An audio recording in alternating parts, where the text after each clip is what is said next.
पिछली बार हम लोग मोलरिटी के बारे में पढ़े थे। अब हम मोलरिटी से रिलेटेड कुछ कैलकुलेशन सीखेंगे। छोटा छोटा प्रॉब्लम सॉल्व करेंगे हम लोग मोलरिटी से रिलेटेड। जैसे कि एक प्रॉब्लम हम लिखे हैं अभी यहाँ पे।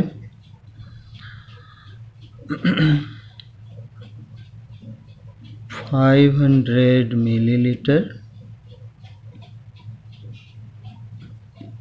aqueous solution contains 30 gram urea. Calculate molarity of solution. एक प्रॉब्लम है 500 millilitre aqueous solution contains 30 gram urea, calculate molarity of solution.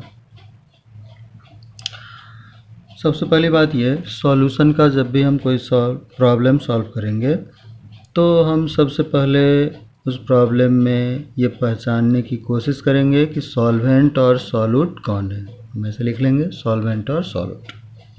अब हम इस सवाल को पढ़ते हैं। 500 मिलीलीटर एक्वस मतलब पानी, मतलब इस सॉल्यूशन में पानी प्रेजेंट है, मतलब इस सॉल्यूशन का एक कंपोनेंट वाटर है, पानी है। सॉल्यूशन कंटेन्स 30 ग्राम यूरिया, दूसरा कंपोनेंट यूरिया है। यानी सॉल्यूशन में दो सबस्टांस है, दो सबस्टांस से मिलके बना है, पानी और यूरिया से। अब पानी और यूरिया में हम पहचान सकते हैं कि कौन सॉल्वेंट है और कौन सॉल्यूट है। हम पहले से जानते हैं पानी यहाँ पर सॉल्वेंट का काम करेगा, यूरिया सॉल्यूट का काम करेगा। जब भी हम सॉल्यूशन का सवाल सॉल्व करेंगे तो हम अपनी सुविधा के लिए ऐसे लिखेंगे। पहले तो हम पहचान लिए कि सॉल्वेंट और सॉल्यूट कौन है। अब हम दोनों के अमाउंट का पता लगाएंगे। 500 मिलीलीटर एक्वस सॉल्यूशन का अमाउंट 500 मिलीलीटर दिया हुआ है। मिलीलीटर हम जानते हैं वॉल्यूम का यूनिट है।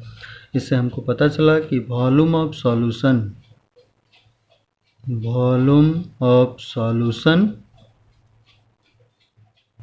ये गिवन है 500 मिलीलीटर। एक फिजिकल क्वांटिटी का पता चला हमको, वॉल्यूम ऑफ सॉल्यूशन का हम लिख लिए। कंटेन्स 30 ग्राम यूरिया का अमाउंट पता चला हमको 30 ग्राम। यूरिया हम पहले से जान रहे हैं सॉल्यूट है, सॉल्यूट का अमाउंट हमको पता चल चुका है 30 ग्राम है। अब कर रहा है कैलकुलेट मोलरिटी ऑफ सॉल्यूशन। अब हम मोलरिटी का फॉर्मूला लिखेंगे। सबसे पहले मोलरिटी को हम जानते हैं कैपिटल एम से डिनोट करते हैं। फॉर्मूला हम पढ़े थे पिछली बार, number of moles of solute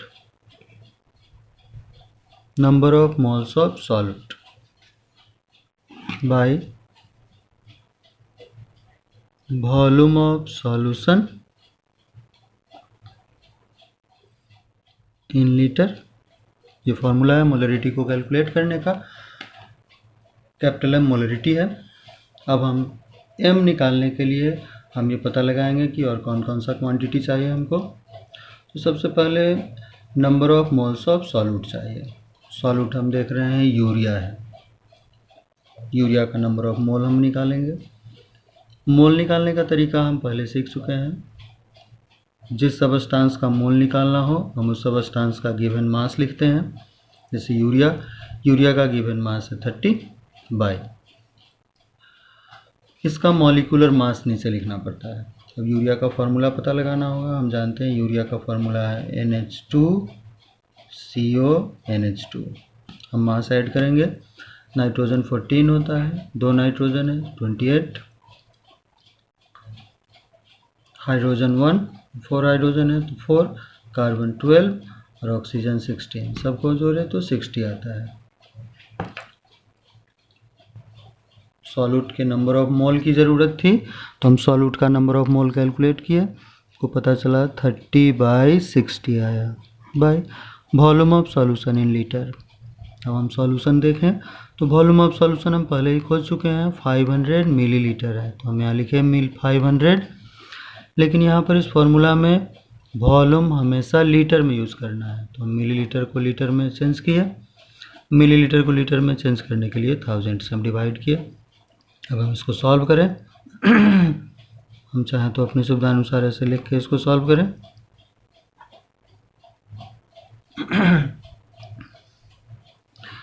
ये 1/2 और ये 2/1 हम सॉल्व कर दिए। 1 मोल पर लीटर, ये मोलरिटी का यूनिट है। इस तरीके से हमें सॉल्यूशन की मोलरिटी को कैलकुलेट कर लिया। तो एक छोटा सा सवाल था, सबसे सिंपल सवाल है मोलरिटी से रिलेटेड।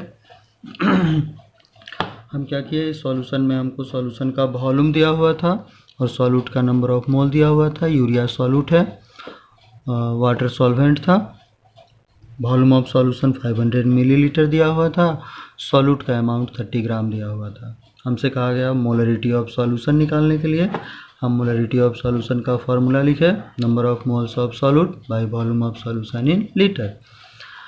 ऊपर number of moles of solute की ज़रूरत है, हम मोल निकालें। मोल इज इक्वल टू हम जानते हैं given mass by molecular mass.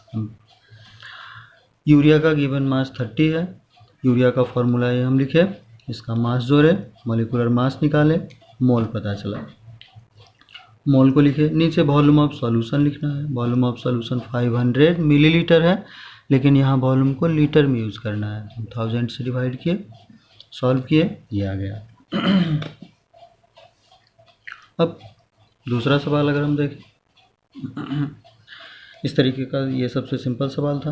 अब एक दूसरा सवाल देखें।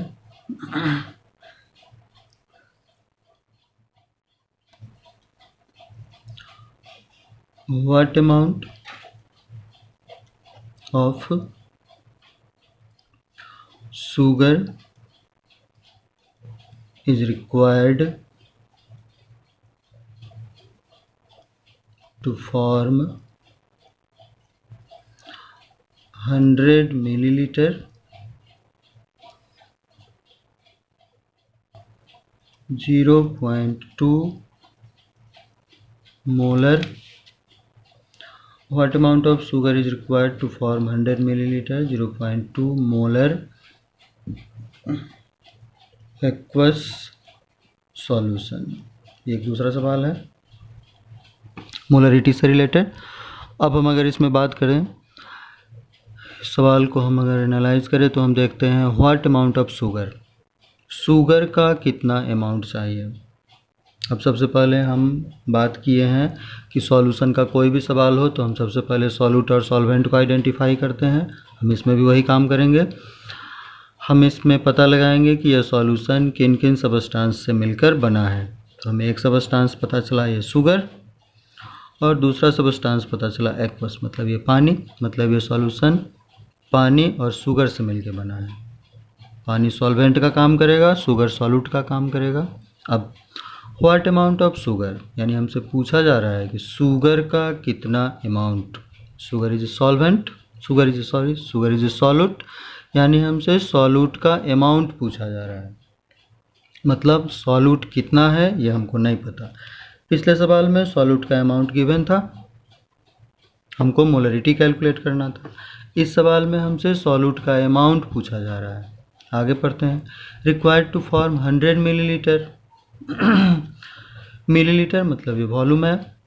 एक्वस सॉल्यूशन, यानी ये सॉल्यूशन का वॉल्यूम दिया हुआ है 100 मिलीलीटर। 0.2 मोलर, मोलर के बारे में हम लोग कल बात किए थे। ये मोलर का मतलब ये मोलरिटी दिया हुआ है, यानी सॉल्यूशन की मोलरिटी 0.2 है। हम ऐसे लिखें तो कैपिटल M 0.2 है।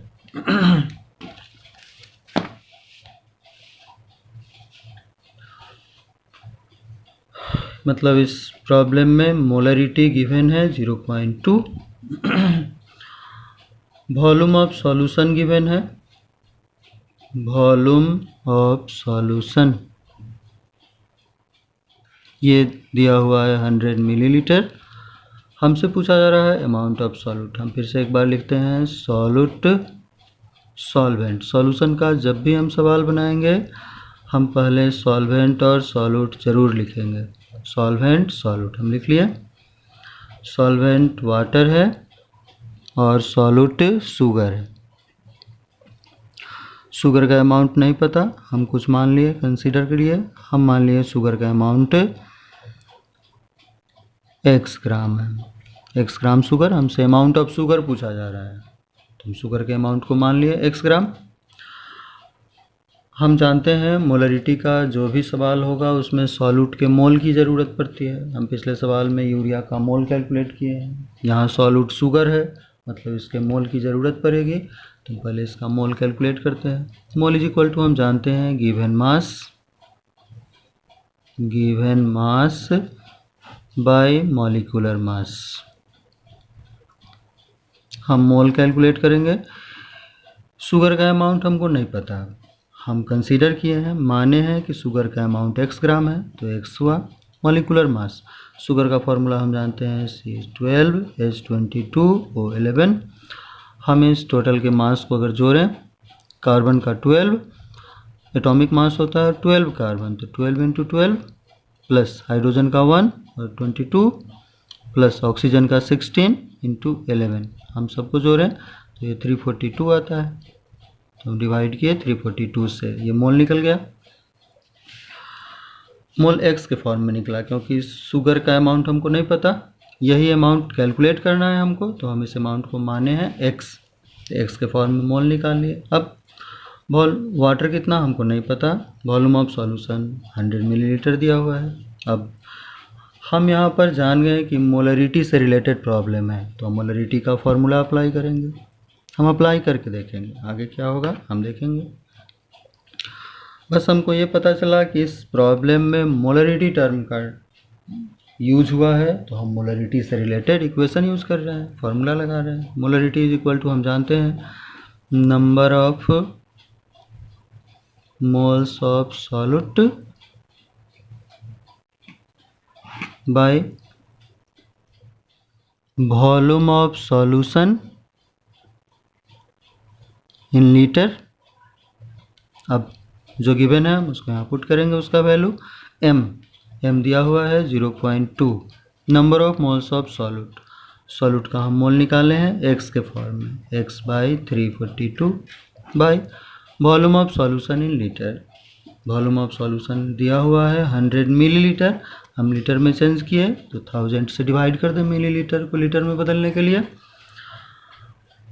अब इसमें x अननोन है, x is equal to 0.2 into 100 by 1000 into 342।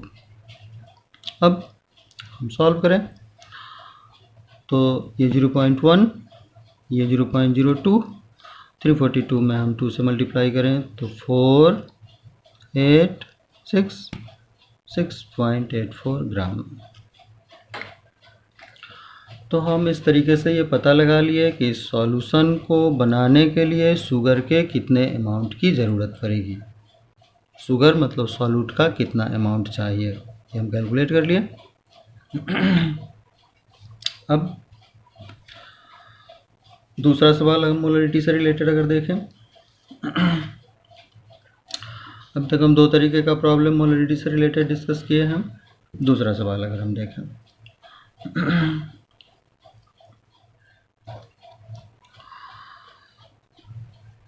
100 litre 0.2 molar aqueous solution is mixed in 200 milliliter 0.3 molar aqueous solution having same solute. Calculate molarity.